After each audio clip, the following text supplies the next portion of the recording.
بسم اللہ الرحمن الرحیم۔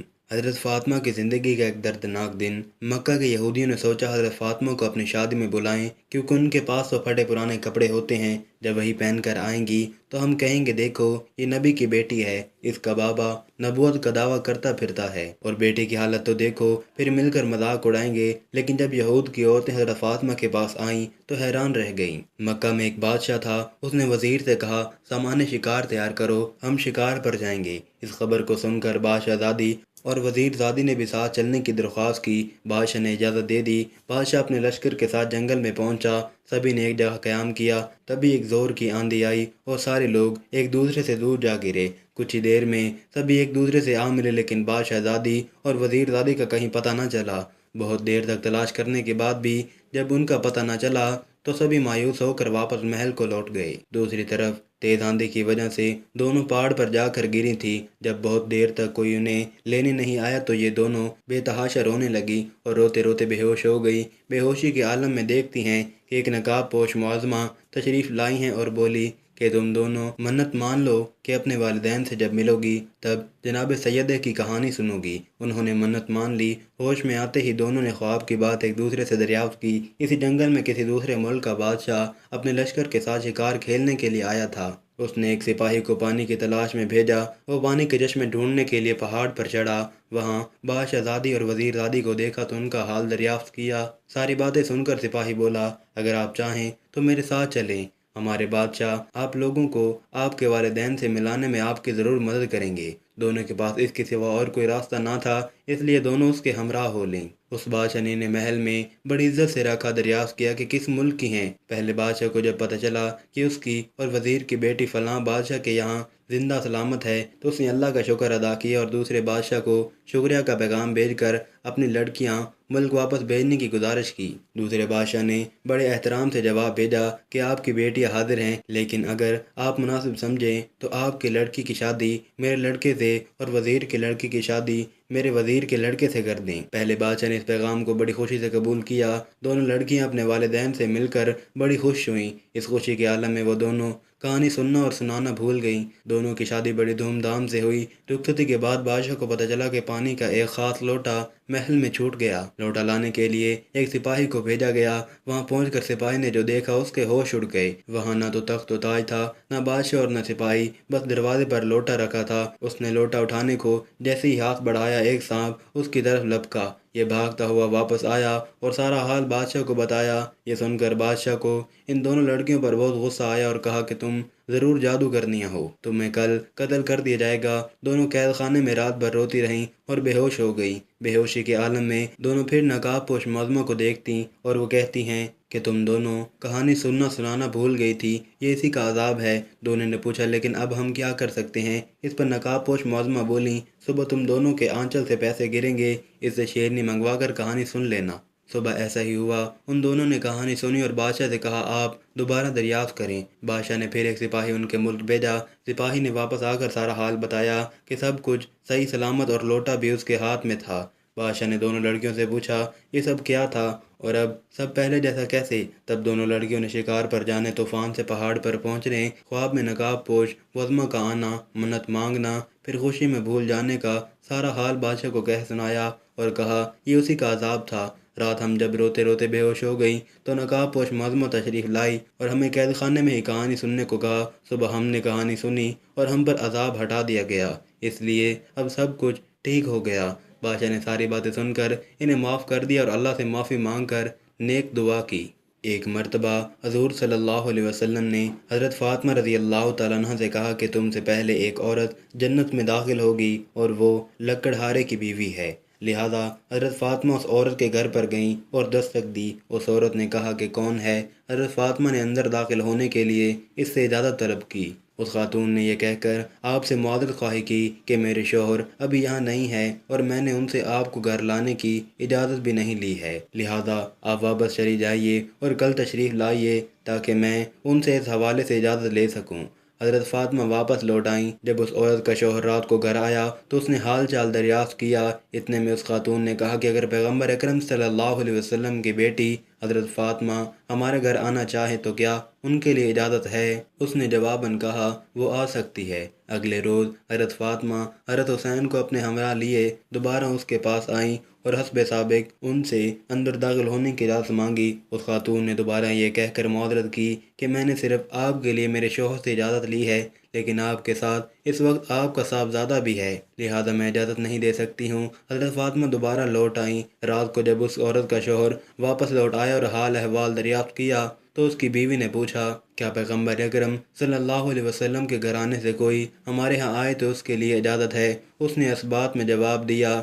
اس طرح حضرت فاطمہ تیسری مرتبہ لوٹ آئیں اور اس لکڑہارے کی بیوی سے ملاقات کی۔ یہی وہ خاتون ہیں کہ جو سیدہ فاطمہ کے آگے ان کی اونٹنی کی نکیل پکڑ کر جنت میں سب سے پہلے داخل ہوں گی۔ حضرت فاطمہ رضی اللہ تعالیٰ عنہ نے ایک دفعہ اسماء بنت عمیس رضی اللہ تعالیٰ عنہ سے کہا کہ مجھے حیا آتی ہے کہ جب میرا انتقال ہو تو لوگ مردوں کے تخت پر لٹا کر اور ایک کپڑا اڑا کر مجھے کندھے پر اٹھا لیں، اس لیے اندیشہ ہے کہ کپڑے کے اوپر سے میرا جسم ظاہر ہو۔ تو حضرت اسماء رضی اللہ تعالیٰ عنہ نے کہا، جگر گوشہ رسول صلی اللہ علیہ وسلم، کیا میں تمہیں ایسی چیز نہ دکھاؤں جو میں نے حبشہ میں دیکھی تھی؟ حضرت فاطمہ رضی اللہ تعالیٰ عنہ نے کہا، کیوں نہیں، ضرور۔ حضرت اسماء رضی اللہ تعالیٰ عنہ نے کھجور کی تازہ ٹہنیاں منگوائیں، کمان کی شکل میں ان کو موڑ موڑ کر رکھا اور ان کے اوپر کپڑا ڈال دیا۔ حضرت فاطمہ رضی اللہ تعالیٰ عنہ نے فرمایا، یہ تو بڑی اچھی چیز ہے، اس سے مرد و عورت کے جنازے میں امتیاز ہو جائے گا اور عورت کا جسم بھی چھپایا جا سکے گا۔ دیکھو اسماء،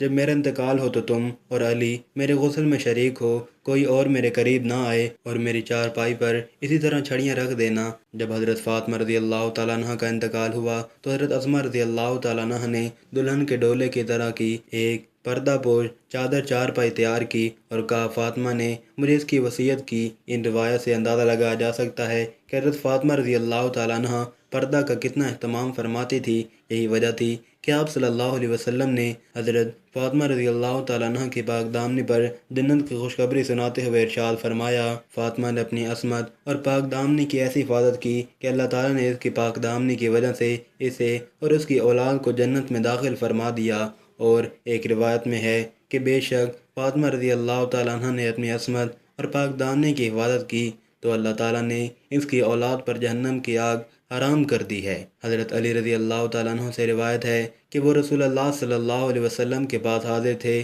رسول اللہ صلی اللہ علیہ وسلم نے دریافت فرمایا، عورتوں کے لیے کون سی بات سب سے بہتر ہے؟ حضرت فاطمہ رضی اللہ تعالیٰ عنہ نے فرمایا، نہ وہ مردوں کو دیکھے اور نہ مرد ان کو دیکھے۔ تو میں نے جواب رسول صلی اللہ علیہ وسلم سے ذکر کیا تو آپ صلی اللہ علیہ وسلم نے فرمایا، فاطمہ میری لخت جگر ہے۔ ناظرین، عرب کی عورتیں حضرت فاطمہ رضی اللہ تعالیٰ عنہ کو بہت ہی غریب سمجھتی تھی کہ ہر وقت حضرت فاطمہ سادگی میں رہتی تھی، اس لیے عرب کی عورتیں حضرت فاطمہ رضی اللہ تعالیٰ عنہ کو بہت ہی غریب سمجھتی تھی۔ وہ یہ سمجھتی تھی کہ حضرت فاطمہ کے پاس کچھ نہیں ہے۔ حضرت فاطمہ رضی اللہ تعالیٰ عنہ کی سخاوت کی باتیں کچھ عورتیں کرنے لگیں۔ ان عورتوں میں سے ایک منافق عورت بولی کہ میں نہیں مانتی کہ بنت رسول صلی اللہ علیہ وسلم کے پاس کوئی معجزہ ہے یا کوئی دولت ہے، وہ ہر وقت سادگی میں رہتی ہے۔ اس بات کو جاننے کے لیے وہ منافق عورت حضرت فاطمہ رضی اللہ تعالیٰ عنہ کے گھر پہنچی تو آپ رضی اللہ تعالیٰ عنہ نے دروازہ کھولا، اس عورت کو اندر بلایا، گھر میں بٹھایا تو وہ عورت بولنے لگی، اے بنت رسول صلی اللہ علیہ وسلم، آپ کی سخاوت کے چرچے سر عام ہو رہے ہیں، آج میں بھی چاہوں گی کہ آپ مجھے بھی کچھ دکھائیں۔ حضرت فاطمہ رضی اللہ تعالیٰ عنہ فرمانے لگیں، اللہ تبارک و تعالیٰ نے ہر انسان کو وہ عطا کیا ہے جو اس کے لیے بہتر ہے۔ حضرت فاطمہ رضی اللہ تعالیٰ عنہ فرمانے لگیں، اے عورت، وہ نعمت دیکھو جو اللہ تبارک و تعالیٰ نے تمہیں جسم کی صورت میں عطا کی ہے، ان نعمتوں کے آگے دنیا کی دولت کچھ بھی نہیں ہے۔ وہ عورت حضرت فاطمہ رضی اللہ تعالیٰ عنہ کی باتوں پہ ہنسنے لگی اور کہنے لگی کہ میں آپ کے گھر پہ دولت دیکھنے آئی ہوں، آپ کے پاس کتنی دولت ہے؟ وہ عورت کہنے لگی کہ آپ مجھے کوئی دولت یا معجزہ دکھا دیں تو میں مان جاؤں گی کہ آپ کے بابا اللہ کا رسول ہے اور آپ کا خاندان سچا ہے۔ حضرت فاطمہ رضی اللہ تعالیٰ عنہ نے فرمایا کہ وہاں پر میرا مصلی رکھا ہے جس پر میں نماز پڑھتی ہوں، اس کو ہٹا کر دیکھو، تمہیں تمہاری مراد مل جائے گی۔ وہ عورت جیسے ہی سیدہ فاطمہ رضی اللہ تعالیٰ عنہ کے حجرے میں پہنچی اور اس نے مصلی ہٹا کر دیکھا تو اس عورت نے کیا دیکھا کہ اس کے مصلی کے نیچے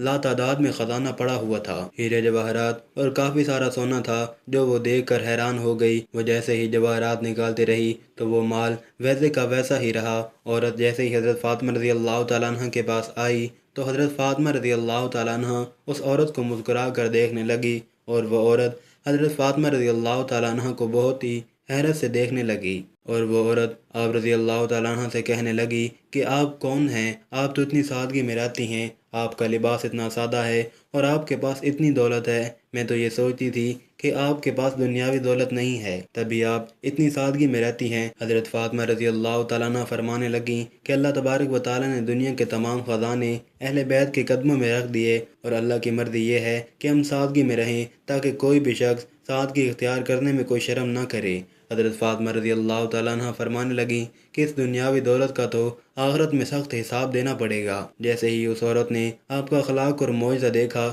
تو وہ قدموں میں گر پڑی، اور وہ عورت رو کر کہنے لگی، اے رسول اللہ صلی اللہ علیہ وسلم کی پیاری بیٹی، مجھے معاف کر دیجئے، آپ کے بابا اللہ تبارک و تعالیٰ کے سچے رسول ہیں، اور میں اس بات کو تسلیم کرتی ہوں کہ آپ کا گھر اور آپ اللہ کے بہت قریب ہیں، اور آج میں بھی اسلام قبول کرتی ہوں۔ سلام ہو رسول اللہ صلی اللہ علیہ وسلم کی پیاری بیٹی کی سخاوت پر، جس کو کفار بھی دیکھ کر مسلمان ہو جاتے تھے۔ حضرت فاطمہ رضی اللہ تعالیٰ عنہ کے پاس جو کچھ بھی تھا وہ آپ نے اللہ کی راہ میں دے دیا، اور اپنے پاس کچھ بھی نہ رکھا۔ حضرت فاطمہ رضی اللہ تعالیٰ عنہ اپنے گھر کے سارے کام اپنے ہاتھ سے کیا کرتی تھی، بچوں کی پرورش بھی کرتی اور گھر میں سارا دن چکی میں آٹا بھی پیسا کرتی تھی۔ آپ رضی اللہ تعالیٰ عنہ ہر وقت سادگی میں رہتی۔ ایک عورت آپ رضی اللہ تعالیٰ عنہ کے پاس آئی اور کہنے لگی، اے بنت رسول اللہ، میرے 3 سوال ہیں۔ پہلا یہ کہ کوئی ایسا عمل ہے جس سے انسان کے سارے گناہ معاف ہو جائیں، اور دوسرا سوال اللہ تبارک و تعالیٰ کے نزدیک سب سے افضل کون سا گھر ہے،